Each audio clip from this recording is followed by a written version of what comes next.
Here's Hal J. and Brian Estridge on News Talk 820 WBAP. WBAP.com. You know, speaking of sports, we don't get a lot of exercise like we should, and unfortunately, you don't have to do a whole lot, but we won't even take the time to do the 20 or 30 minutes it takes, and many of us have body image issues. I mean, maybe we're embarrassed to go to the gym, or maybe we're obsessed with it. I'm one of them. It's not a body image. I just can't make myself get up and go. That's tough to do. Dr. Mark Sherwood joins us. He's going to talk about a little bit about what some exercise can do to help everybody.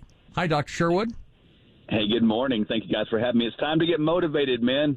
Oh, it is so difficult. And I'll tell you what my problem is. Maybe it's an excuse. Getting up at 3:30, 4 o'clock in the morning, and working on the air till 9, and then another hour and a half or so researching for the next day, and then you have some lunch, and then you're tired, and then I'm tired. You know? Yeah, it's important, and it really, we all work very, very hard, and certainly that schedule is not the ideal schedule for everyone, those odd hours. But I think to put it into perspective, we all get 1,440 minutes a day, and this study is very unique in that it sort of goes accelerated into time and how many lives could we save or could be saved by exercising just 10 minutes. And even with you guys, I was thinking about this before coming on. What could you do there at the radio station that would be equivalent of 10 minutes? I think that perhaps this would be something you could do. For every 20 minutes that you sit there with the microphone and stuff, maybe you could stand up for 2, and you could actually do the radio standing up for a little bit, 2 minutes, and go sit back down again. So there's an idea for you right there, and over the course of time, you could probably get 10 minutes every day quite easily.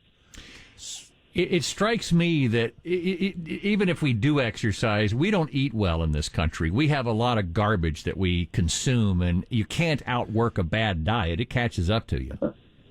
Yeah, you bring up the real core issue of it all. I mean, our diet, our lifestyle is horrific, and I gotta again put the blame where it goes. We were brainwashed into this idea years and years ago by this thing called the food pyramid when the United States government started getting into the business of health, and we've seen how well that works. It doesn't, and of course the government subsidization for these cheap foods that are not even foods at all. They're really destroying our lives. They're destroying our health. And this has had a massive impact on even the idea of having a pandemic of a virus. So, it's all inclusive. We've got to eat better. As my wife and I have this saying that goes one level deeper than what you just said.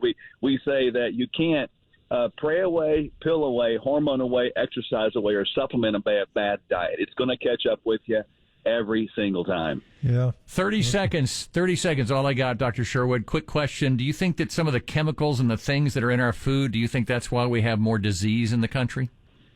Yes, without question. You guys, look, this chemically laden, genetically modified stuff that we put in us is terrible. I think a good way to look at it is if the government says to eat it, don't. Do the opposite. And when you do the opposite, you're probably going to be better off. All right. So I've got a 2-foot-long ear of corn here. Should I not eat that? No. Go to the dumpster. You find a good home for that thing. Okay. Thank you, Doc. Thank you very much. Dr. Mark Sherwood with us.